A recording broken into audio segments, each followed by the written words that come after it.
चक्रवृद्धि ब्याज। अभी भी हम लोग पढ़ रहे हैं इंटरेस्ट ही, जैसे सिंपल इंटरेस्ट पढ़े अभी भी इंटरेस्ट पढ़े। तो इंटरेस्ट का एक दूसरा स्वरूप है ये कंपाउंड इंटरेस्ट। पढ़ रहे हैं हम लोग चैप्टर इंटरेस्ट ब्याज। भले नाम है कंपाउंड इंटरेस्ट लेकिन ये टाइप ऑफ इंटरेस्ट है, क्योंकि हम लोग को we have to study two types of interest in our syllabus। दो तरह के इंटरेस्ट को पढ़ना है हम लोग के सिलेबस के आधार पर, एक तो सिंपल इंटरेस्ट और एक कंपाउंड इंटरेस्ट। यहाँ कंपाउंड एडजेक्टिव का काम करेगा, इंटरेस्ट नाउन का काम करेगा। ब्याज किस तरह का ब्याज भाई? तो कंपाउंड वाला ब्याज। तो कंपाउंड इंटरेस्ट तो सबसे पहले हमको समझना पड़ेगा, तो है तो इंटरेस्ट लेकिन ये कंपाउंड इंटरेस्ट ये कैसा इंटरेस्ट होता है। तो सबसे पहले इसका डेफिनेशन समझ लीजिए और पूरा खेल इसका डेफिनेशन पर है। कहते हैं ना कि जिसका बेस ठीक होता है उसका सब कुछ ठीक होता है। तो डेफिनेशन समझ लिया जाए। सिंपल इंटरेस्ट में क्या होता है कि जो ब्याज इंटरेस्ट, जो सिंपल इंटरेस्ट होता है, साधारण ब्याज, हम बात करें इंटरेस्ट का, साधारण तरीके से अगर कोई ब्याज ले रहा है मतलब कि वो सिर्फ और सिर्फ मूलधन पर ब्याज ले रहा है। लेकिन जब असाधारण तरीके से कोई ब्याज लेगा, यानी कि जब वह मूलधन के अलावा भी कहीं ब्याज लेना शुरू करेगा, उसको हम लोग कंपाउंड इंटरेस्ट कहते हैं। सिंपल इंटरेस्ट में क्या होता है? साधारण ब्याज, एकदम सिंपल तरीके से ब्याज की गणना होती है। किसमें? सिर्फ प्रिंसिपल पर। लेकिन कंपाउंड इंटरेस्ट में क्या होता है कि आपको मूलधन पर तो ब्याज देना ही देना है, लेकिन मूलधन के साथ साथ आपको ब्याज पर भी ब्याज देना पड़ेगा। मतलब हम ऐसा बोल सकते हैं कि एक निश्चित अवधि के बाद, ध्यान दीजिए, सबसे पहला डेफिनेशन इसका लिखिए, सबसे पहला डेफिनेशन इसका लिख लीजिए।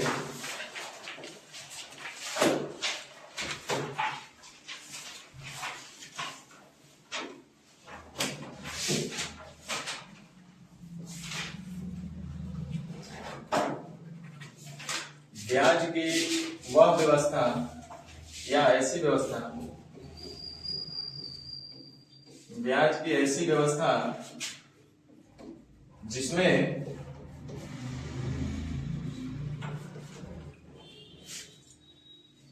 ब्याज के ऊपर भी ब्याज मिले, ब्याज के ऊपर भी ब्याज मिले, उसे हम लोग कंपाउंड इंटरेस्ट कहते हैं। ब्याज की ऐसी व्यवस्था जिसमें ब्याज के ऊपर भी ब्याज मिले, ब्याज के ऊपर ब्याज मिले, इस लाइन पे ध्यान रखना है, काम आएगा आगे। ब्याज के ऊपर भी ब्याज मिले, ऐसे व्यवस्था को हम लोग सीआई बोलते हैं। या इसका डेफिनेशन नंबर दूसरा हम इसी के तर्क पर बोल सकते हैं। इस तरह आप बोल रहे हैं कि पहले मूलधन के ऊपर तो ब्याज मिलता ही मिलता है, साथ ही साथ ब्याज के ऊपर भी ब्याज मिलता है। तो आप ऐसा क्यों नहीं कर रहे हैं? मूलधन पर ब्याज, ब्याज पर ब्याज, यानी कि ब्याज भी कहीं ना कहीं मूलधन की तरीके से काम कर रहा होगा, तभी तो आप उसको भी ब्याज ले पा रहे हैं। यानी कि एक निश्चित अवधि के बाद आपका ब्याज ही मूलधन का काम करने लगता है। यानी हम बोल सकते हैं कि ऐसी व्यवस्था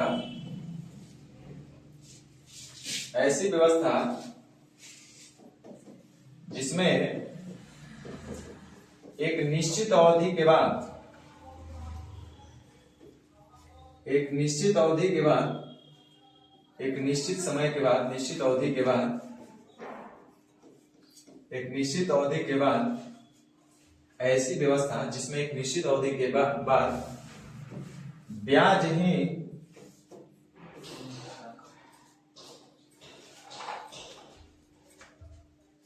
तो ब्याज से बढ़िया है कि इसको मिश्रधन लिख दिया जाए, के बाद मिश्रधन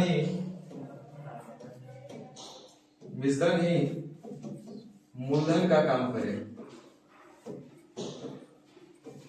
ये दो डेफिनेशन से आपका पूरा सीआई खत्म हो जाएगा। मूलधन का काम करे, उसको हम लोग सीआई बोलते हैं। और दोनों डेफिनेशन को खाली समझ लेना है। प्रैक्टिकल लाइफ में भी ऐसा ही कुछ है। एक तो हुआ कि भैया हम हर महीने आपके दिए गए राशि पर मूलधन पर इतना % ब्याज देंगे, और एक तर्क शर्त ये देगा कि देखो भाई जो ब्याज आप महीने का मेरा आएगा ना या साल का, फिर अगले साल के लिए उस ब्याज पे भी हम आपको लेंगे पैसा। मतलब मेरा जो ब्याज वाला पैसा आपके पास रहेगा वो भी एक तरह का मेरे लिए मूलधन का ही काम करेगा। तो बड़ा सिंपल सा गणित है कि ब्याज की ऐसी व्यवस्था जिसमें ब्याज के ऊपर भी ब्याज मिले। सिंपल इंटरेस्ट में सिर्फ प्रिंसिपल पर मिलता है, यहाँ पे ब्याज के ऊपर भी ब्याज मिल रहा है, बहुत अच्छा चीज है। ऐसी व्यवस्था जिसमें एक निश्चित अवधि के बाद बीजधन ही मूलधन का काम करे। बोलिए कैसे आप बोल सकते हैं? बिल्कुल बोल सकते हैं भाई, क्योंकि मूलधन के ऊपर तो ब्याज मिलना ही मिलना है और फिर आपको ब्याज के ऊपर भी ब्याज मिलना है। तो हम अगर आपसे बोले कि मूलधन का मान लीजिए कि आपको 8% ब्याज मिला, तो आपका ब्याज कुछ आया होगा, मान लीजिए कि आई रुपया, तो ये आई रुपया। अगले साल फिर से आपको क्या होगा कि आई रुपया तो मिलवे करेगा, क्योंकि मूलधन का 8% तो मिलना ही मिलना है, ये तो मिलवे करेगा। साथ ही साथ ये जो ब्याज आया है उसका भी आपको 8% मिलेगा। तो हम इसको ये बोलना चाहेंगे कि सर डायरेक्ट आप क्यों नहीं कर रहे हैं? मूलधन पर ब्याज और प्लस ब्याज पर ब्याज, यानी मूलधन और प्लस ब्याज बराबर क्या कहलाता है? मिश्रधन। यानी आप डायरेक्ट बोलिए मिश्रधन पर 8% मिल रहा है आपको, डायरेक्ट हम ऐसा ही बोल सकते हैं। समझिए हम बोलना क्या चाह रहे हैं। देखिए जैसे एक सरल एग्जांपल ले लीजिए, मान लीजिए आपके पास कोई धन है 1000 रुपया, 1000 धन है, रेट ऑफ इंटरेस्ट है आपके पास, रेट ऑफ इंटरेस्ट मान लीजिए कि 10% है और समय ले लीजिए 3 साल। ध्यान दीजिएगा, वर्ड पर कमांड रखना है। 10% अगर कुछ नहीं बोला तो हम बोलेंगे 10% वार्षिक, कुछ नहीं बोला तो 10% वार्षिक। और इसका मतलब क्या है ये समझना भी जरूरी है। 10% वार्षिक, इसका मतलब हम ये समझेंगे, ध्यान देना, हर चीज बहुत बारीकी से हम बताए होंगे क्लास में, फाउंडेशन वाले में। 10% वार्षिक का मतलब ये हुआ कि 10% वार्षिक ब्याज, ध्यान दो इधर, 10% वार्षिक ब्याज, क्योंकि ये सब चीज एक छोटा छोटा चीज आपको समझना बहुत जरूरी है। 10% वार्षिक ब्याज का मतलब क्या होगा? रेट ऑफ इंटरेस्ट बोला 10%, वो 10% बोलेगा, लेकिन आपको पढ़ना है 10% वार्षिक ब्याज। या बोलेगा 10% छमाही, तो 10% छमाही क्या? ब्याज। तो 10% वार्षिक ब्याज का मतलब हम बोलेंगे 10/100 वार्षिक ब्याज। 10% का साइन हटेगा तो ऐसा बोल सकते हैं वार्षिक ब्याज।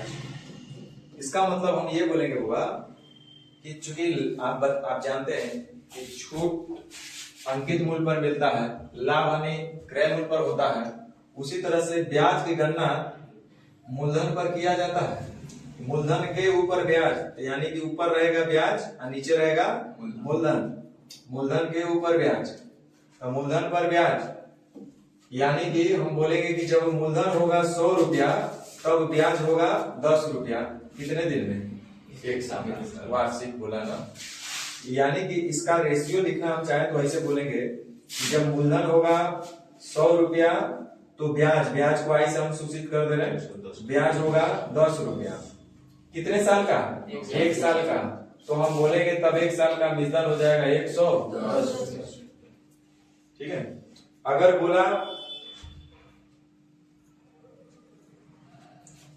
बोला 10% लिख दिया, 12.5% ब्याज, तो कुछ नहीं तो उस वार्षिक ब्याज। इसका मतलब क्या होगा? 12.5% को जब आप हल कीजिएगा तो 1/8 है। इतना वार्षिक ब्याज।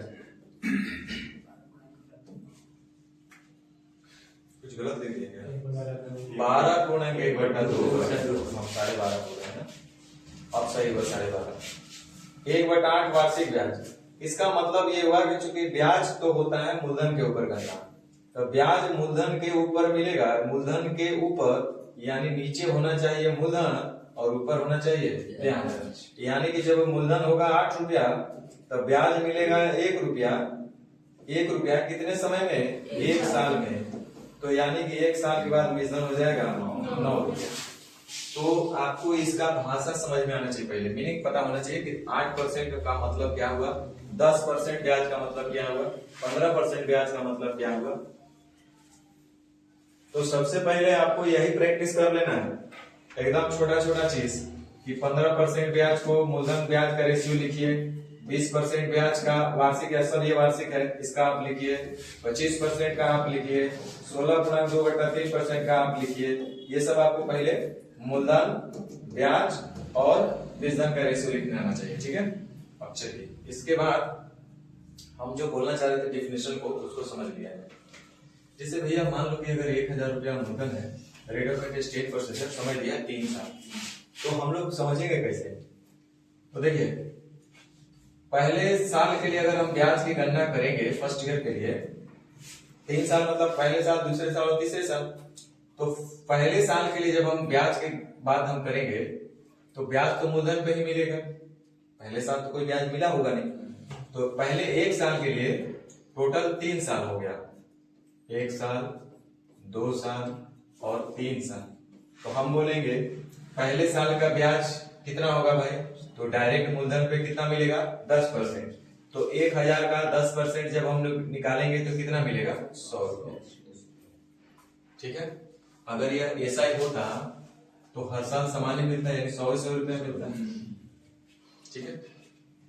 चलिए फिर से इसी चीज को हम कैसे बोलेंगे? 100 रुपया। अब अगले साल के लिए यानी दूसरे साल क्या हुआ होगा? दूसरे साल गैर होंगे क्या हुआ होगा कि भैया बोलेगा कि काम कीजिए ना, 1000 का 10% 100 रुपया दे ही दीजिए ना पहले हमको। तो क्या 100 रुपया देने से मान जाएगा आदमी? नहीं मानेगा, बोलेगा आप टेंशन आप काहे ऐसे कर रहे हैं, ये जो 1000 रुपया था उसका तो आप 10% हमको दे ही दीजिए 100 रुपया। लेकिन आप बोल रहे हैं मेरा ब्याज जो है 1 साल आप रख लिए थे जो कि 100 रुपया था, वो मूलधन हो गया, उन्हें बोलेगा जो 100 रुपया ब्याज उसके साल 1 साल रहा है कि नहीं रहा है? 1 साल बाद ना आप ये 100 रुपया फिर से लेंगे मूलधन पे, वार्षिक बात हो रहा है। तो कहने का मतलब ये 100 रुपया भी तो उसके साथ उसके पास 1 साल रहा है, तो आपसे 100 रुपए पर भी ब्याज लेगा।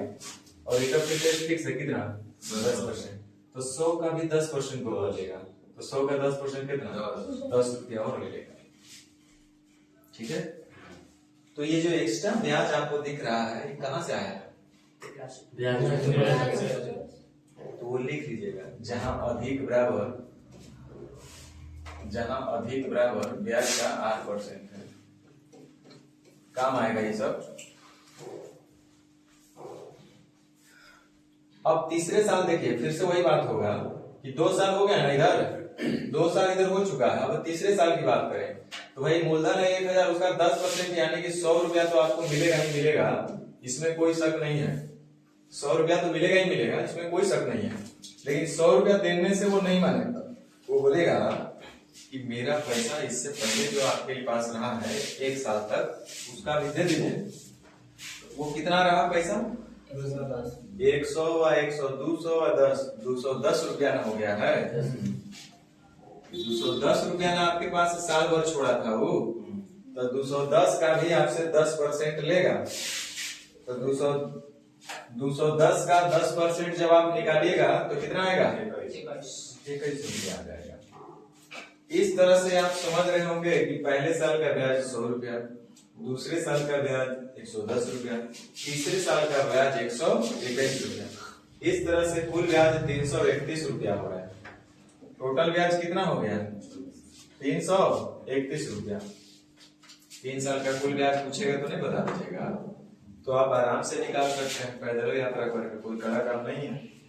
ये हुआ एक सिंपल तरीका जिसके माध्यम से हम लोग समझ सके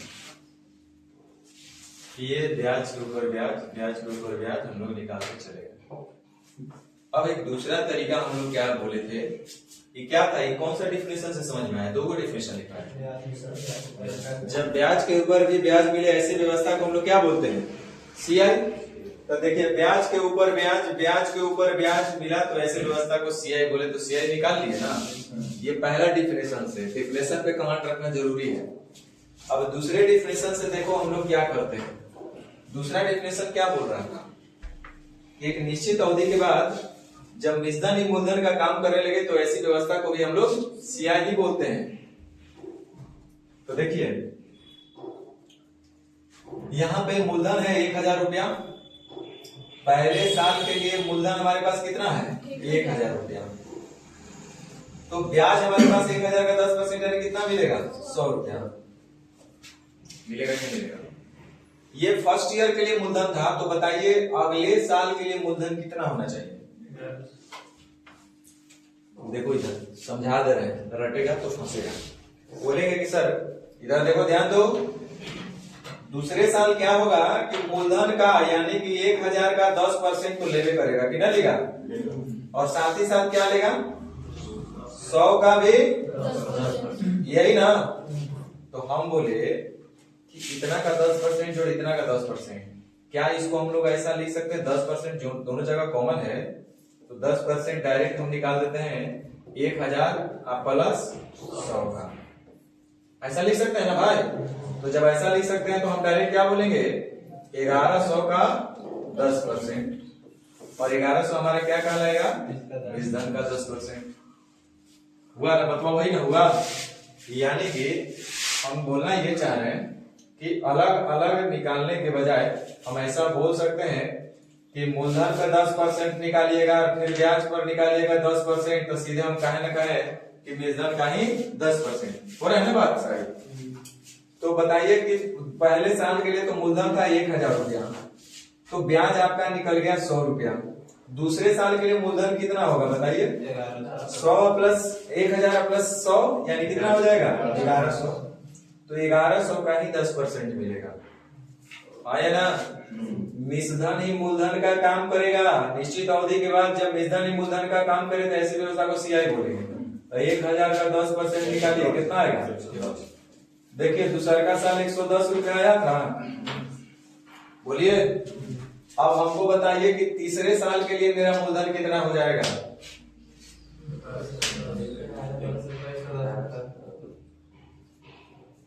तीसरे साल के लिए हमारे पास मूलधन कितना हो जाएगा? 1100 और 110 कितना हो जाएगा?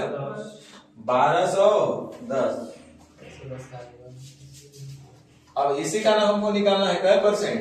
10%। तो 1210 का 10% निकालेंगे कितना आएगा? देखिए 121 आया था। इसका मतलब दोनों डेफिनेशन सही है, दोनों डेफिनेशन साबित कर रहा है जब ब्याज के ऊपर ब्याज मिले ऐसे व्यवस्था को सीआई बोलते हैं। या हम कह सकते हैं कि एक निश्चित अवधि के बाद जब मिसधन ही मूलधन का काम करने लगे तो भी ऐसी व्यवस्था को हम लोग क्या बोलेंगे? सीआई। ये कॉन्सेप्ट बहुत काम करेगा। अभी आपको लग रहा है ना ये कोई जरूरत ना है सर, निश्चित अवधि के बाद मिसधन मूलधन काम करेगा की जरूरत, तो समय बताएगा कि क्या जरूरत है ना। तो दोनों से आप समझ रहे होंगे कि हम कहना क्या चाह रहे हैं, ठीक है। तो ये एकदम बेसिक चीज, पहले सीआई होता क्या है ये आपको समझाया गया कि ब्याज पर भी ब्याज, ब्याज पर भी ब्याज, यही होता है। अब आइए थोड़ा सा इसमें समझना क्या है। देखिए पहले हम पूरा टाइप को आपको एक बार दिखा दें ताकि आपका दिमाग में एक स्ट्रक्चर सेट हो जाए कि हम लोग को फाइनली क्या पढ़ना है। देखिए नेचर 1 जो बनाया गया है टाइप 1 में, वो ये बनाया गया है कि ब्याज मूलधन और विसधन पर आधारित प्रश्न, निश्चित राशि हम उसको निकालना है। उसमें क्या क्या निकाल सकते हैं? ब्याज, मूलधन और विसधन। लेकिन यहाँ गौर से देखिएगा तो रेट ऑफ इंटरेस्ट इंटीजर में दिया है, फ्रैक्शन में दशमलव में नहीं दिया, डायरेक्ट दे दिया 12%, 10%, 25% ऐसे। आज समय कितना दिया है? 2 साल, ठीक है। तो यहाँ 2 साल का बात हो रहा है और रेट ऑफ इंटरेस्ट इंटीजर में है, तो सारा वही है। देखिए 12% 2 वर्ष, 10% 2 वर्ष, 10% 2 वर्ष, 2 साल 20%, 6% 2 साल, समझ रहे ना। 21% 2 वर्ष, 23% 2 साल, माने 2 साल का है और इंटीजर में है। अब यहां देखिए क्या हो गया, नेचर 2 में बदल गया। नेचर 1 और नेचर 2 में क्या अंतर है पता चल रहा है कुछ?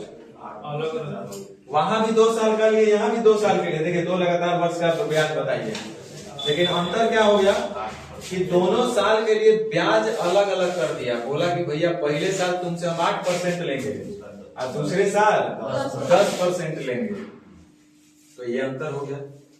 तो यहाँ पे हमको टाइप 2 में एक पढ़ना 2 साल के लिए, लेकिन अगर दोनों साल के लिए अलग अलग रेट ऑफ इंटरेस्ट हो तब कैसे करेंगे? तो ये दे दिए।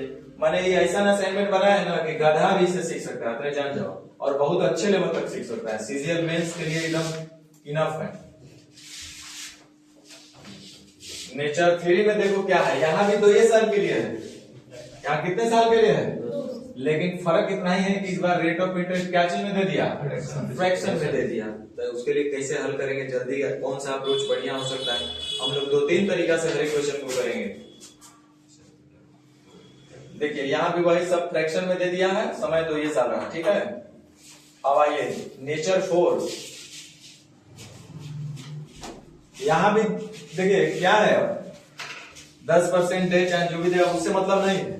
अब यहाँ पे आ गया 2 साल 73 दिन, माने टाइम से खेल हो रहा है यहाँ पे।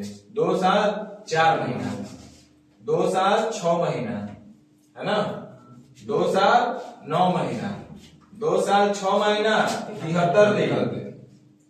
ये सब ऐसा रहेगा 1.5 वर्ष, 1 साल 6 महीना, 2 साल 4 महीना, समझ रहे ना। हाँ तो ये हुआ। तो माने हर तरह का प्रॉब्लम आपके पास आएगा और ये सारे प्रॉब्लम का सॉल्यूशन असाइनमेंट में दिया हुआ है। ये देखिए 2.2/5 साल, इस तरह का जितना भी प्रॉब्लम है सब इसमें दिया गया। अब नेचर 5 में देखिए क्या करना है, बस कुछ नहीं है, 2 साल का अंतर वगैरह ही निकालना है, सब पढ़ लेना। और अगला क्या है, 3 साल। हाँ अब टाइप 2 में आ गए, टाइप 1 में खत्म। टाइप 1 में भी अलग अलग नेचर का देखें कि भैया 2 साल है, लेकिन पता चला कि कहीं कहीं रेट ऑफ इंटरेस्ट इंटीजर में दिया है तो कहीं फ्रैक्शन में दिया है। 2 साल के बाद पता चला कि 2 साल 6 महीना, 2 साल 73 दिन, 1 साल कुछ दिन, ऐसा ऐसा दिया हुआ। अब आ रहा है कितने साल का, ये 3 साल के लिए। सारा टाइप 2 में कितने साल के लिए पढ़ना है, 3 साल। तो जैसे 2 साल के लिए पढ़े वैसे अब 3 साल के लिए। 3 साल में देखिए सेम 10%, 20%, 50% सेम इंटीजर, मतलब इंटीजर वैल्यू वाला रेट ऑफ इंटरेस्ट दिया है। अब हो सकता है कि अगला नेचर में देखिए नेचर 2 में बदल गया। नेचर 2 में देखिए क्या बदला, 3 साल के लिए है, लेकिन हर एक साल के लिए रेट ऑफ इंटरेस्ट क्या कर रहा है, बदल रहा है। ये देखिए इस सब को कैसे हम हल करेंगे, सब हम लोग सीखेंगे। उसके बाद टाइप 3 में क्या है, नेचर 3। नेचर 3 में देखिए क्या है, 3 साल के लिए है, लेकिन रेट ऑफ इंटरेस्ट इस बार क्या चीज दे दिया, फ्रैक्शन में। तो मतलब सारा डाउट इसमें आपको सोल्व हो जाएगा। अब देखिए नेचर 4 में SICI का डिफरेंस, जो कि वहां भी हम लोग कर रहे थे नेचर। चलिए तो ये बेसिक टाइप है, मेन यही बेसिक टाइप है। बाकी तो इसमें हमको लगता है कि 10-15 को टाइप में लगता है। चलिए अब क्वेश्चन की शुरुआत करते हैं। ज्यादा एकरा में कहानी कहने से कुछ होने वाला नहीं है। हम मेन बात जो कहना चाह रहे हैं समझिए। सब लोग पढ़ रहे हैं, कोई दोबारा भी पढ़ रहे हैं, कोई तिबारा भी पढ़ेंगे, कोई पंचवर्षीय योजना तक भी पढ़ेंगे। और ये आपके साथ नहीं, हर एक विद्यार्थी के साथ है, लगभग विद्यार्थी के साथ। सवाल मेरा ये है ना कि आखिर CI को इतना हाईलाइटेड क्यों किया गया है। मतलब सोचने वाला बात है ना भाई, कि काहे इसको मतलब इतना ज्यादा बार बार पढ़ना पड़ रहा है। पढ़ता भी फिर भी नहीं समझ पाता है, कि समझ पाता है कि नहीं बना पाता है। आखिर दिक्कत क्या है इस चैप्टर में, कुछ तो ऐसा है जिसके वजह से ये पॉपुलर है। नहीं सोचना है ना भाई, या कि CI में क्या है भाई, बार बार कोई बच्चा पूछे हाँ CI हमारा नहीं समझ में आता है, या CI पढ़ लेते हैं, या CI की बात कहीं ना कहीं घुमा फिरा के लाएगा। तो CI में क्या ऐसा बात है, तो हम बता देते हैं। देखिए सिखाना हर टीचर सिखा रहे हैं, बहुत अच्छे सिखा रहे हैं, लेकिन हमारा उद्देश्य ये है बताना कि आप क्यों नहीं सीख पाए, क्यों नहीं सीख पा रहे हैं, क्यों नहीं सीख पाएंगे। आपके प्रॉब्लम को हम बता दे रहे हैं, प्रॉब्लम कहाँ है, जड़ कहाँ पे है, तो बता देते हैं। देखिए सबसे पहला बात, प्रॉब्लम नंबर 1 जिसके वजह से आपको ये दिक्कत करता है चैप्टर। सबसे पहला बात कि CI के आप डिफिनेशन को अच्छे से नहीं समझ पाते, डिफिनेशन का समझ नहीं है। मतलब ये जो इंटरेस्ट का कैलकुलेशन कैसे हो रहा है आपको ये समझ में नहीं आता है, कैसे ब्याज का गणना करना है आपको ये नहीं पता है। और मान लीजिए ये अगर चीज आपको पता भी है, थोड़ा देर के लिए मान लीजिए ये चीज आपको पता है, तो दूसरा जगह आप फेलियर क्यों हो जाते हैं, तो परसेंटेज चैप्टर पर आपका अच्छा से कमांड नहीं है। हम आपका वीक पॉइंट बता रहे हैं, आप सिर्फ इसको सीआई देख रहे हैं कि सीआई हमको दिक्कत कर रहा है। एक्चुअली वो सीआई दिक्कत नहीं कर रहा है, सीआई का डेफिनेशन आपको दिक्कत कर रहा है, परसेंटेज आपको दिक्कत कर रहा है, सीआई नहीं दिक्कत कर रहा है। सीआई क्या दिक्कत करेगा? तीसरा चीज, मान लीजिए कि ये भी हमारा हो गया, थोड़ा देर का परसेंटेज है, मेरा सर बहुत बढ़िया है, डेफिनेशन बहुत अच्छे से समझ रहे हैं, फिर भी वो जाकर फिर दिक्कत वो आएगा, वो है आपका कैलकुलेशन। अब यहाँ पे जा करके बोले समझ में तो होते हैं, लेकिन अभी गुना भाग के करिए, तो इससे भागिएगा तो कोई उपाय नहीं, ये करना ही पड़ेगा, ये दुनिया का कोई ताकत इसको काट नहीं सकता। तो ये सब हम बेसिक बात आपको बताएं कि ये सब वजह है प्रॉब्लम का इस चैप्टर का, जिसके वजह से आप नहीं जानते, जैसे स्क्वायर रूट हुआ, क्यूब रूट हुआ, स्क्वायर हुआ, क्यूब हुआ, ये सब बेसिक प्रॉब्लम है कैलकुलेशन में, जैसे स्क्वायर हुआ, क्यूब हुआ, स्क्वायर रूट हुआ, क्यूब रूट हुआ, ये सब चीज नहीं जानने की वजह से आपको ये सब चीज दिक्कत करता है। मतलब इसमें कई तरह का कॉन्सेप्ट से सीआई चैप्टर में हम लोग हल करते हैं, कब कहाँ आएगा ये कोई नहीं जानता, और आप इसको सिर्फ सीआई के नजरिए से देखिएगा तो दिक्कत तो होना स्वाभाविक है। तो जितना चीज हम पढ़ाए हुए देखिए, परसेंटेज बहुत बढ़िया से पढ़ाया गया, आप पढ़िए अच्छे से देखिए, सब चीज बताया गया, बारीकी से कीजिए, आराम से समझ में आएगा। चलिए अब क्वेश्चन नंबर 1, क्वेश्चन नंबर 1 को करने से पहले कुछ चीज हमको समझना पड़ेगा। लिखिए 2 साल के लिए, हेडिंग लीजिए 2 साल के लिए ब्याज,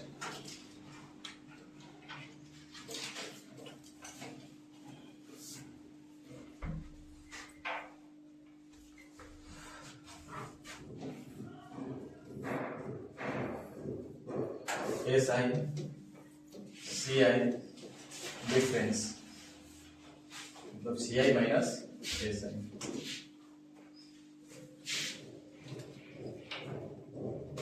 रेट कैसे निकालना है वो हम बता देते हैं। 5%, 6%,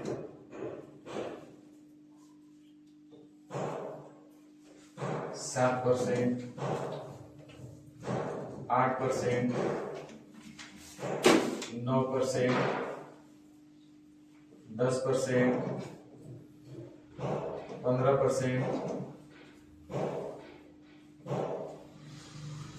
20%। चलिए बाकी आप कर लीजिएगा, होमवर्क में लिख लीजिए 1 से लेके 30% तक निकाल के लाना है, 1% से 30% तक।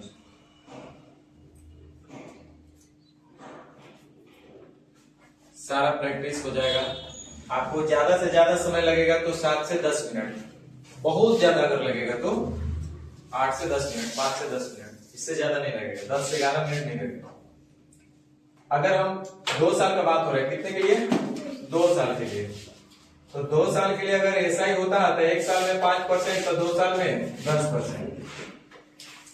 उसी तरह से 1 साल में 6% एसआई होता तो 2 साल में 12% ब्याज।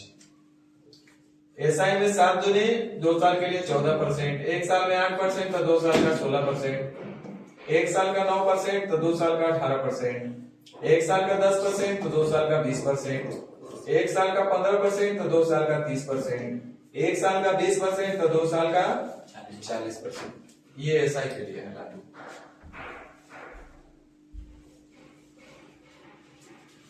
लेकिन अब बात हो रहा है सीआई का, तो देखिए सीआई में क्या होता है ना कि पहले ब्याज मिलेगा, दूसरे साल भी ब्याज मिलेगा। किसका? आप पढ़े थे ना, परसेंटेज में सक्सेसिव अच्छे से पढ़ लीजिएगा। देखिए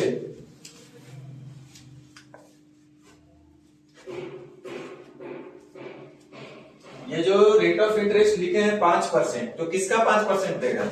मूलधन का। ब्याज हमेशा किसका? मूलधन का। तो मूलधन का 5% देगा पहले साल, तो दूसरे साल मूलधन का 5% दे देगा, देगा ना भाई।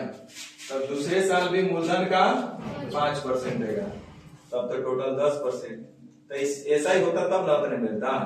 सीआई है तो और भी कहीं से मिलेगा ना, कहाँ से मिलेगा? तो ब्याज से। तो ब्याज का मतलब है कि 5 रुपया जो ब्याज है पहले साल, पहले 10 रुपया नहीं, गड़बड़ा रहेगा। दूसरे साल का ब्याज 5 रुपया नहीं होगा, पहले साल का ब्याज क्या रुपया? 5 रुपया। लेकिन दूसरे साल का ब्याज 5 रुपया नहीं होगा, 5 रुपया के अलावे इस ब्याज का भी 5% मिलेगा, यानी 5 का भी 5% मिलेगा ना ये। यानी इसको हम ऐसे बोल सकते हैं, पहले 5%, फिर 5% और फिर 5 का 5%। तो आप पढ़े थे ना ये भी नियम, a + b जोड़ ab बाई 100, वही चीज बात, समझ गए? तो चलिए अब इसको हम लोग ऐसे नहीं करेंगे, यहाँ से गौर से देखिएगा, नोटिस कीजिएगा तो पता चलेगा। सबसे पहले तो इसको डबल कर दिए, इसको हम लोग क्या कर दिए? स्क्वायर। 5 गुने 5 का मतलब क्या हो रहा है? स्क्वायर। और परसेंट में नीचे 100 है, तो दाहिने से कहे के बाद दशमलव, 2 अंक के बाद, बात खत्म। तो चलो इधर सीखो, ध्यान दो, जल्दी में कैसे निकालना है। बोलो 5 का स्क्वायर 5 दूनी 2 अंक के बाद दशमलव। बोलो 6 6 36, 6 दूनी 12। बोलो 7 7 49, 7 दूनी 14। बोलो 8 8 64, 8 दूनी 16। अब चलो 9 9 81, 9 दूनी 18। बोलो 10 दानिया 100, तो दुनिया में लिखना था। अब 10 दूनी 20 और 1 21, समझ गए? यानी 21%। यहाँ जोड़ो 15 का स्क्वायर 225, लेकिन लिखना है दुनिया। अब 15 दूनी 30 और 2 32.25, दाहिने से 2 के बाद दशमलव। चलिए 20 का स्क्वायर 400, 20 दूनी 40 और 4 44। निकालने आ गया? एकदम सेकंड में निकालना है इसको, ज्यादा टाइम नहीं खर्च करना है।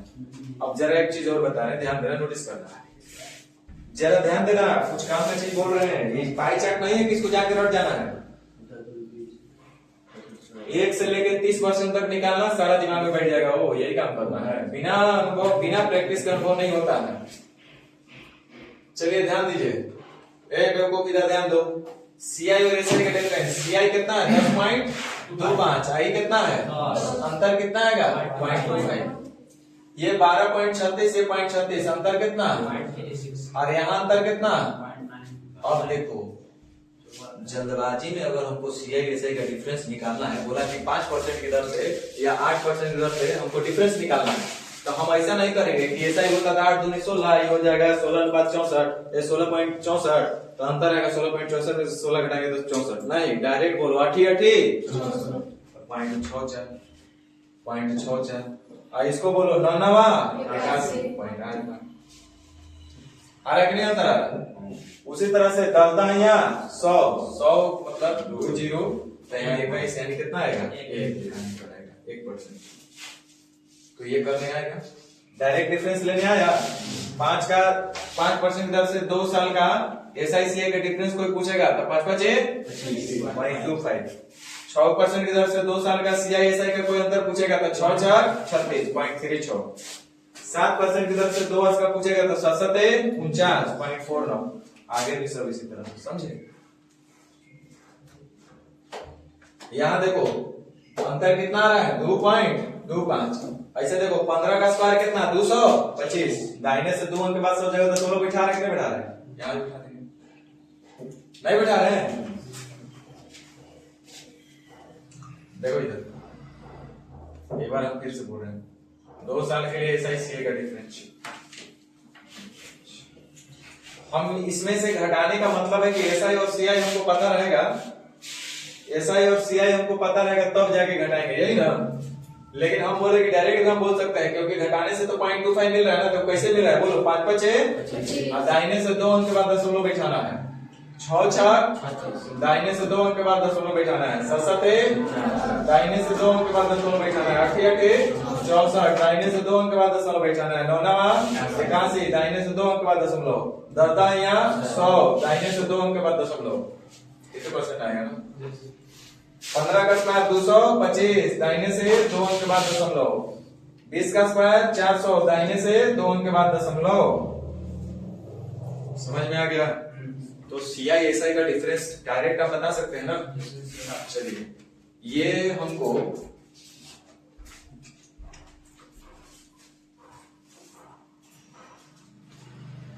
शुरू करें, शुरू करा जाए ना। चलिए अब ध्यान दीजिएगा,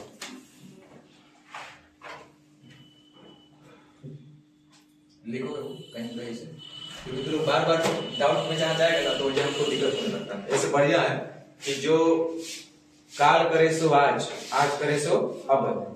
जो डाउट कल हो और बार बार हो, उससे बढ़िया है कि एक बार उसको पहले लिखो। Doubt point number 1, doubt number 1,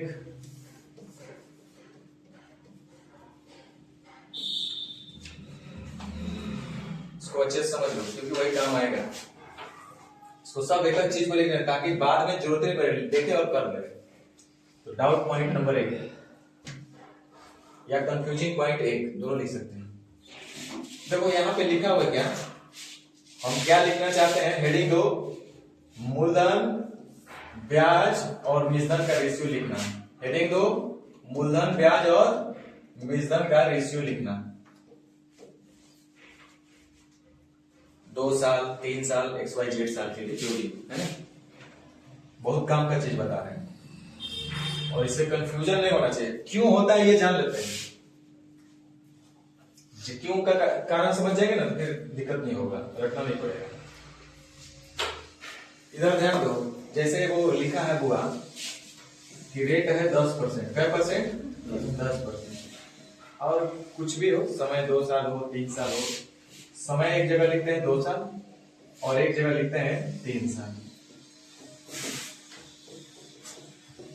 ठीक है। और हमको क्या लिखना है, मूलधन ब्याज और मिश्रधन का रेशियो। तो चलो सीखो इधर। 10% का मतलब ये हुआ कि 1/10 होगा। 1/10 का मतलब ये हुआ कि मूलधन होगा 10 रुपया, ब्याज मिलेगा 1 रुपया, तो मिश्रधन होगा कितना, 11 रुपया, यानी कि 10:11। पहले साल के लिए मूलधन और मिश्रधन का अनुपात 10:11 होगा ना। यानी मूलधन हो गया, ध्यान दो इधर, मूलधन हुआ 10 रुपया तो मिश्रधन कै रुपया, या इसको सीखो इधर, इसको ऐसा ही बोल सकता है 10 रुपया प्लस 10 प्लस 1 बोल सकते हैं, लेकिन उतना नहीं बोलने की जरूरत है, आप लोग तेज सारा। यानी ब्याज कै रुपया मिला, 1 रुपया। अब अगले साल के लिए हम आपसे पूछेंगे होगा कि 1 साल बाद, 1 साल का तो हो गया ना, 2 साल बाद कितना होगा, तो ये कैसे निकलेगा।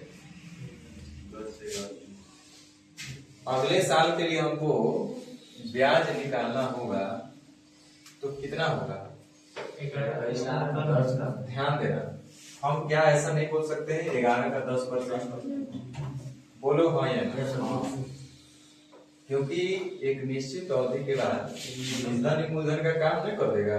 तो डायरेक्ट 10 का 10% निकालो और फिर 1 का 10% निकालो, तो बढ़िया है कि सीधे 11 का 10% निकाल सकते हैं, नहीं निकाल सकते हैं।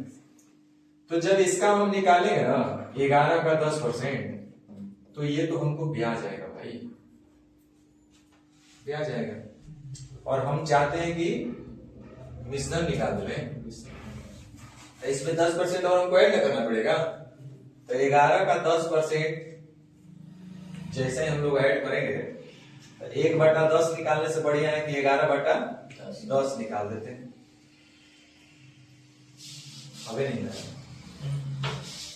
देखो, हम बोले कि पहले साल के लिए मूलधन 10 रुपया, मिश्रधन हो गया 11 रुपया, तो ब्याज मिला 1 रुपया।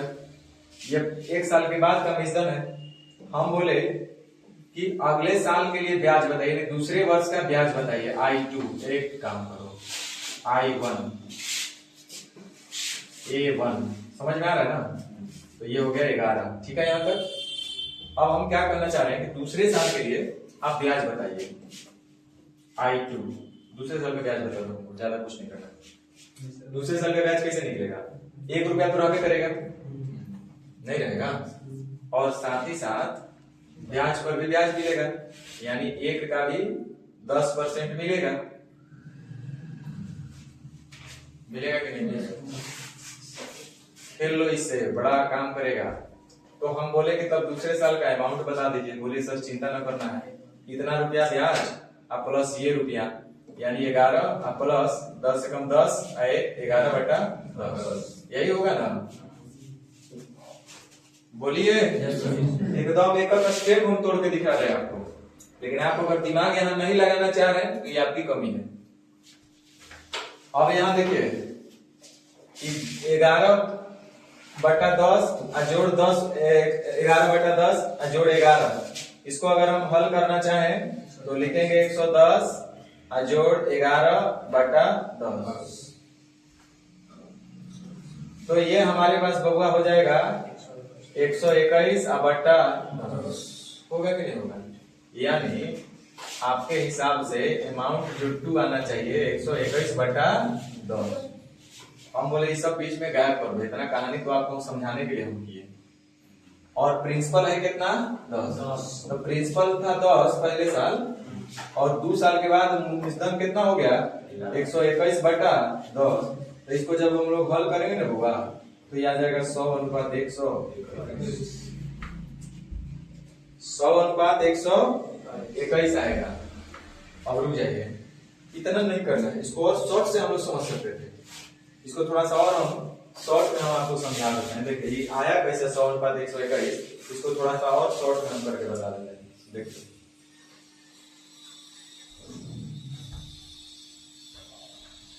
10% का मतलब मूलधन होगा 10 रुपया, तो मूलधन होगा 11 रुपया। 1 साल बाद, 1 साल बाद, तो अगले 1 साल बाद, तो अगले साल क्या होगा? आप लोग को परसेंटेज में पढ़ाया गया होगा 10% वृद्धि 10% कमी। तो हम डायरेक्ट इसी का 10% जोड़ लेते हैं। क्या करते हैं? इसमें जोड़ लेते हैं, तब ना मूलधन मिलेगा। 2 चीज हुआ कि 11 का 10% निकालेंगे तो क्या मिलेगा हमको? 11 का 10% निकालेंगे तो क्या मिलेगा हमको? सिर्फ ब्याज मिलेगा। यही ना कुल ब्याज होगा दूसरे साल का। दूसरे साल का डायरेक्ट ब्याज मिल जाएगा। या तो 10 का 10% प्लस 1 का 10%, दोनों बात क्या होगा? ये आपस में बराबर होगा। तो हमको होगा ब्याज नहीं निकालना है, हम डायरेक्ट मूलधन निकालते हैं। कैसे निकलेगा? 11 रुपया है ना, एकरा में 10% निकाल के और फिर जोड़ने से बढ़िया है कि डायरेक्ट 10% यहीं पे जोड़ देंगे तो 110/100 ही नहीं होगा। ये होगा कि नहीं होगा? तो मूलधन में हम क्या कर रहे हैं कि यही तो मूलधन का काम करेगा। एकरा में 10% और जोड़ देंगे तो कितना हो जाएगा? 110/100 नहीं होगा? 110/100 का मतलब होगा 11/10 नहीं होगा? तो यहां से हम लोग क्या देख रहे हैं अगेन कि 10 आ गया इधर, आई हो गया 10 × 10 अनुपात 11 × 11, यानी कि 100:121। समझ में आ रहा है ना कैसे आया, क्यों आया? तो हम लोग इसलिए इसको आपको दिए हैं कि हम इसको डायरेक्ट कैसे करेंगे। तो डायरेक्ट करने का मतलब आज के बाद समझो कि रट जाना है। क्या करना है? रट जाना है। कारण तो समझ गए कि क्यों ऐसा करेंगे। अब रट कैसे जाना है? सक्सेसिव में भी यही चीज बताया गया होगा, लेकिन वहां भी हम आपको क्लियर किए हैं। भले लोग ऐसे ही बोल देवे कि ऐसे ऐसे कर दो, ऐसे ऐसे करो, वैसे नहीं, सीखो। हमको डायरेक्ट 2 साल के लिए मूलधन और मूलधन का अनुपात लिखना है। तो 10% का मतलब मूलधन और मूलधन का अनुपात कितना? 10:11। 2 साल के लिए बोलेगा तो फिर से लिखेंगे 10:11। यही चीज मना आ रहा था। लिखेंगे कि नहीं लिखेंगे? तो जब इतना लिख सकते हैं तो थोड़ा सा और स्मार्ट वे में हम इसको ऐसे भी लिख सकते हैं। बोलेंगे सर 10% ब्याज का मतलब मूलधन और मूलधन का रेशियो तो 10:11 होगा 1 साल के लिए। अब 10 × 10 कहिए चाहे 10 का मतलब तो सेम है, बेस सेम, तो पावर क्या होगा? जुट रहा है। और यहाँ पे 11 × 11 कहिए चाहे 11 का स्क्वायर। अब मूलधन और मूलधन का पता है 121 में से 10 रुपया घटाएंगे तो ब्याज कितना होगा? 21 रुपया। मूलधन में ब्याज नहीं लिख सकते हैं। समझ में आया? तो हम इसमें सिखाना क्या चाह रहे हैं आपको? हम ये सिखाना चाह रहे हैं कि अगर कहीं भी रेट ऑफ इंटरेस्ट दे ले रहे हैं और हमको मूलधन और बीजधन का रेशियो लिखना होगा, तो आंख बंद करके आपका कलम चलना चाहिए 10%, तो 10:11 मूलधन बीजधन 1 साल के लिए। कई साल जाना है तो 3 साल, तो मारते जाइए, घेर लगाते जाइए 10:11, 10:11, समझे ना। लेकिन ये आपको नहीं पूछने आना चाहिए कि आखिर ऐसा क्यों, अभी बता रहे हैं, बाद में नहीं ना बताएंगे। तो इसीलिए हम पहले ही क्लियर कर दिए डाउट कि आखिर ऐसा करते क्या है, क्यों। क्योंकि जब अंततः हल करेंगे तो फिर यही 10/10, 11/10, फिर उसका 10/11/10 करेंगे तो यही होगा, नहीं होगा।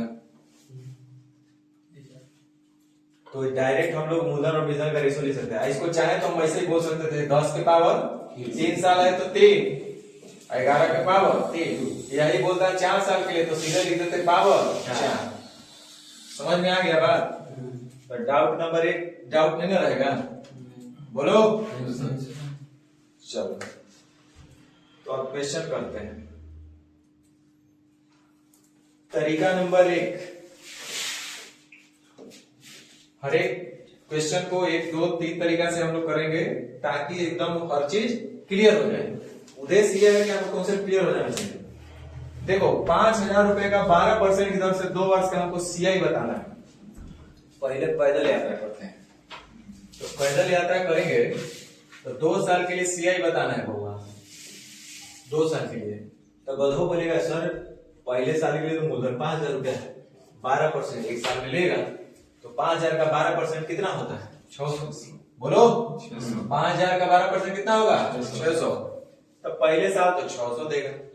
अच्छा दूसरे साल भी अगर ऐसा ही होता तो 600 रुपए नहीं मिलता, यानी कि 5,000 का 12% तो मिलवे करेगा। तो क्या 2 साल में 1,200 होना चाहिए हमारा? 2 साल में ब्याज 1,200 रुपया होना चाहिए, काहे नहीं होगा 1,200?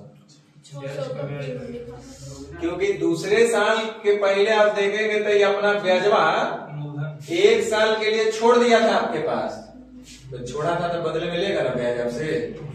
तो इसका भी वो लेगा ब्याज, यानी 600 का भी कै परसेंट? 12%, यानी कि 72 रुपया और आपसे लेगा, यानी कि 1,200,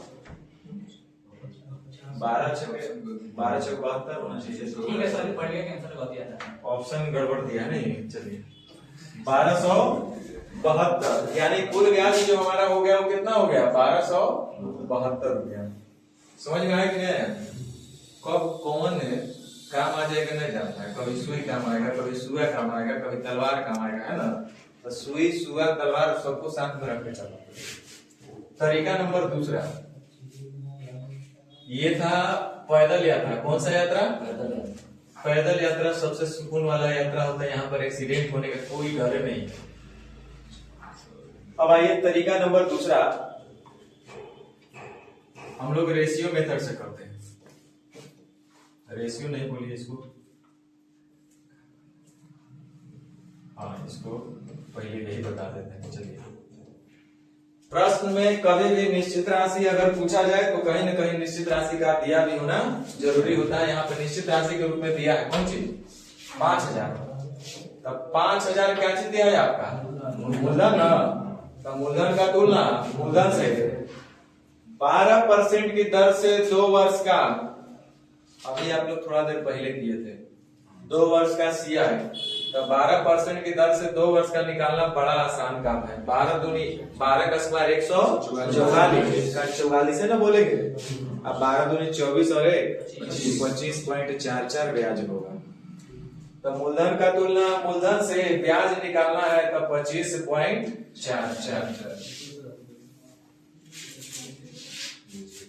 25.44 यही ना होगा। अब इसको हम लोग जितना जल्दी हो सके हल कर लेंगे। पॉइंट हटेगा तो 2 0, ये हटेगा तो 1 0। ये भी कटिए जा रहा 5 से 2 बार में, 2 12 24, 2 7 14, 2 दूनी 4, यानी कि 1,272। समझ में आया तरीका नंबर 2? चलिए एक चीज को समझना है, रटने से काम नहीं चलेगा। तरीका नंबर 3,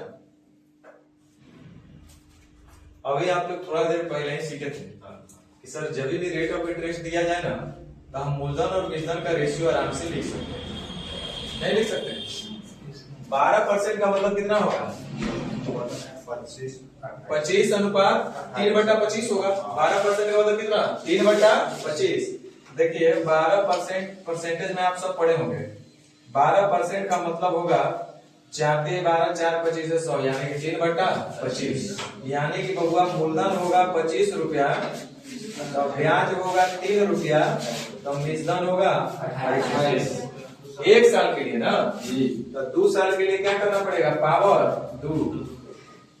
तो हमको यहाँ से जल्दी से आपको ब्याज बताना होगा। देखिए तो 25 का स्क्वायर 625, 28 का स्क्वायर 784, तो 784 में से 625 रुपया घटा देंगे यानी कि ब्याज मिश्रण में से मूलधन को घटाएंगे तो ब्याज नहीं मिलेगा। तो 14 में से 5 गया 9, 7 में से 2 गया 5 और 7 में 6 गया 159। समझ में आ रहा है ना? अब चलिए प्रश्न में कहीं ना कहीं एक निश्चित राशि आपका दिया हुआ है। कितना दिया हुआ है? 5000। और यहाँ पे देखिए कितना है? 600। तो मूलधन का तुलना मूलधन से ब्याज पूछा है, कैसे गुना? 5 से कीजिएगा 159।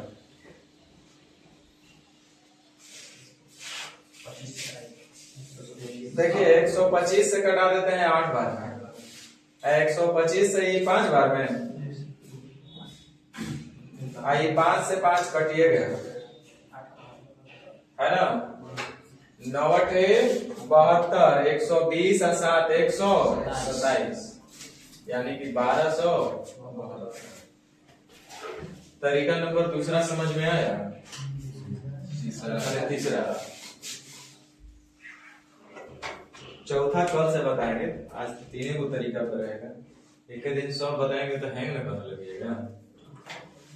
पैदल यात्रा करिए लिए, रेशियो विधि देखिए लिए, ये आपका सक्सेसिव यानी परसेंटेज मेथड है। कौन सा मेथड? परसेंटेज के सक्सेसिव मेथड से हम लोग कर रहे हैं। तो ये तीनों मेथड से आप लोग आराम से कर सकते हैं। पैदल यात्रा, रेशियो मेथड, सक्सेसिव, परसेंटेज वाला।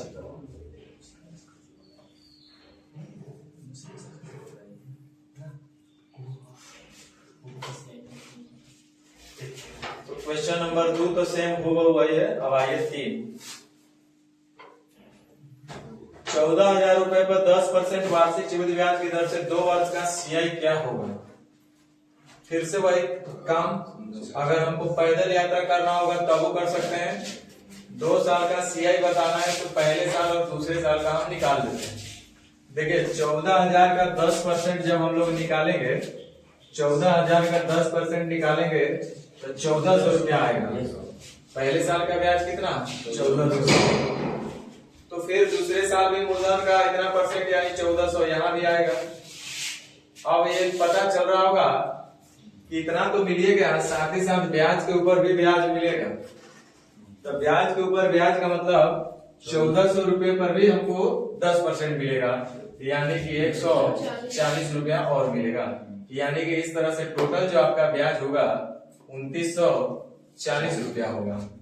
और यही आपसे पूछ रहा था, ऑप्शन नंबर डी। समझ में आ रहा है ना? सब फल ब्याज हो। तरीका नंबर दूसरा, कुछ पाने के लिए कुछ होना पड़ता है, क्या कीजिएगा? आप लोग कुछ खा के नहीं आएगा, ऐसे ही आना है। हम भी ऐसे ही आए। चलिए इधर ध्यान दीजिए।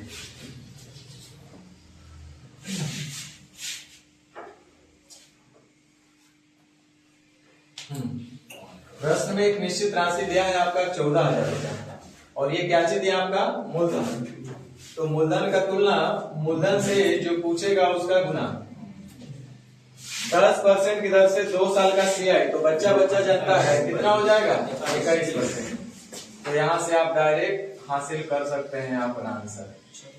0 14 का 14 दुनिया 28 और 1 23 2940 रुपया। ये दूसरा नंबर तरीका। तरीका नंबर तीसरा क्या कहता है? ये था आपका रेशियो मेथड, ये था आपका पैदल यात्रा, और ये हो रहा है परसेंटेज मेथड, जिसको सक्सेसिव वाला मेथड हम लोग बोलते हैं। इसमें हम लोग क्या करेंगे कि मूलधन और मिश्रण का रेशियो लिख लिया करेंगे डायरेक्ट। तो 10% की दर से 2 वर्ष का मूलधन और मिश्रण का अनुपात 10:11, तो 2 साल के लिए हम पावर 2 कर देंगे, क्यों करेंगे ये हम समझा दिए। तो ये हो जाएगा 100/121। तो आप यहाँ लिखिए मत, सीखिए खाली कि CI हो जाएगा 21। अब जरा ध्यान दीजिए, प्रश्न के हिसाब से 14,000 रुपया दिया है मूलधन, और हमको यहाँ मूलधन दिख रहा है कितना 100। CI पूछा है तो कैसे गुना 21 से। अगेन आपका जो आंसर आएगा, जीरो को कहा गया 14,000 था। अगेन आपका जो आंसर आएगा कितना आ रहा है 2940 रुपया। तो ये तीनों तरीके से आप 1 साल 2 साल 3 साल कैसा भी क्वेश्चन बना सकते हैं, नहीं बना सकते हैं। तो आज इतने पर शुरू करके छोड़ देते ना, आप लोग बहुत कर रहे हैं।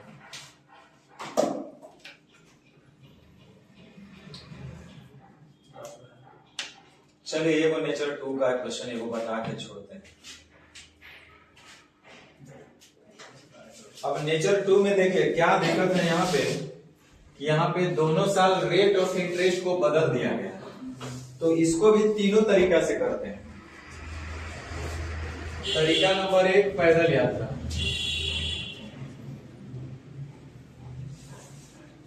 तो हम लोग सबसे पहले पैदल यात्रा करते हैं। देखिए हमसे पूछा क्या गया है ब्याज, तो ब्याज पूछा गया है, तो ध्यान दीजिए सबसे पहले साल के लिए क्या % रेट ऑफ इंटरेस्ट है 8%, और दूसरे साल के लिए 10%।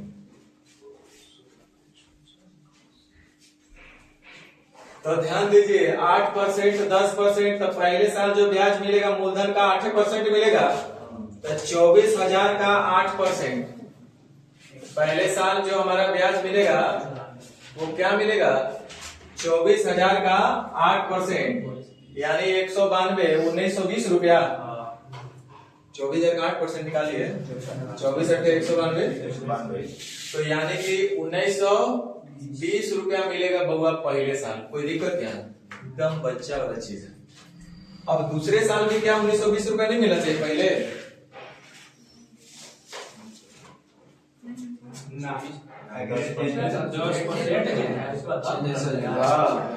तो दूसरे साल जो आपको ब्याज मिलेगा वो 10%।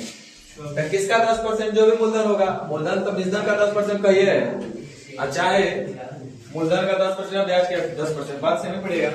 तो 24,000 का 10% यानी कितना 2400 रुपया पहले मिल जाएगा, और जो ब्याज मिला होगा उस पर भी 10%।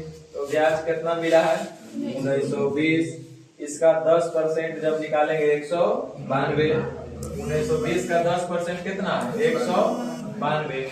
अब इसको हल कर लीजिए, देखिए कितना आ रहा है।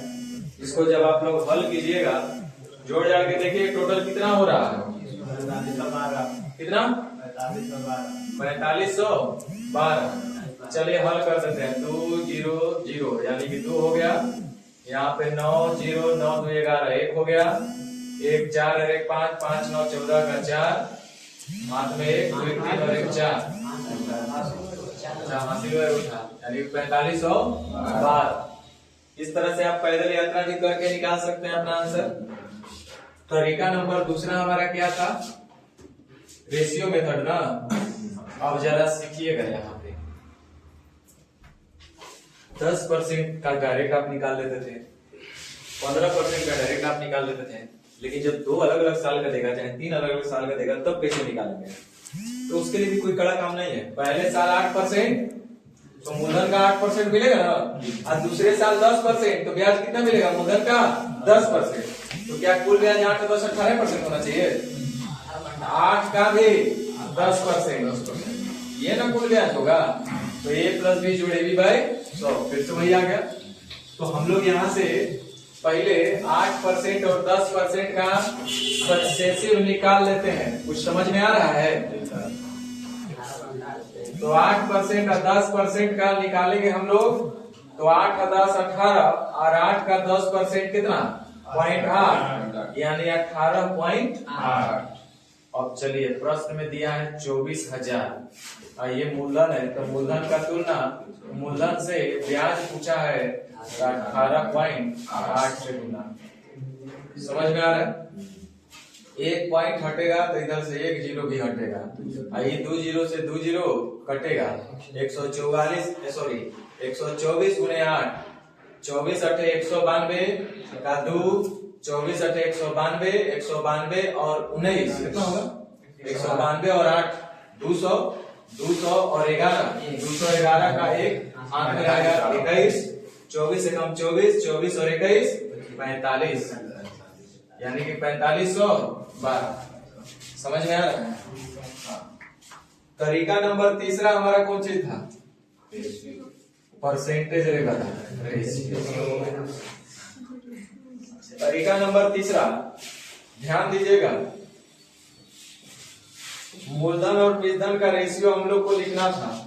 तो पहले साल के लिए 8%, जो सस्ता पड़ेगा वही करेंगे, इसीलिए 3 तरीका बता रहे हैं।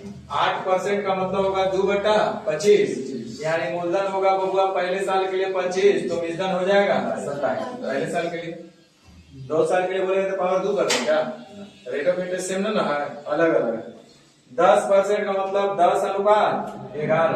कुछ समझ में आ रहा है? अब चलिए यहां से हमको ब्याज निकालना है CI, तो सबसे पहले इसको हल कर लेते हैं। 297 रुपया और यहाँ पे हो रहा है 250 रुपया, यानी कि CI कितना हो गया?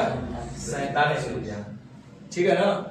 अब प्रश्न के हिसाब से देखिए निश्चित राशि कितना दिया है? 24,000।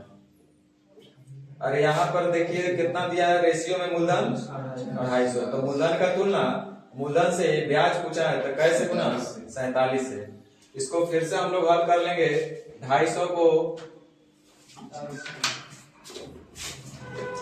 तो यहाँ से 24 दूनी 48, 48 गुने 47, 8 9 4 9 25 का 100। बोले कि उल्टा का है 4 7 28, 188 गुने 24, फिर से आ जाएगा आपका कितना? 4512। तो कुछ समझ में हवा पानी लगा? कल एक चौथा तरीका बताएंगे, सुपर डुपर तरीका। याद करने वाला नहीं, याद तो हमको ही नहीं रहता था, आपको क्या बताएंगे? रेशियो का दूसरा रूप में बताएंगे, वो रेशियो ही मेथड रहेगा। वो तीनों तरीका से आप सीख सकते हैं, समझ सकते हैं। इसमें कोई डाउट होगा तो आप हमसे पूछ सकते हैं। समझ गए? तो बना लीजिएगा। तो चलिए आपका नेचर 1 और नेचर 2 होमवर्क में रहेगा, बाकी बात कल हम लोग करेंगे।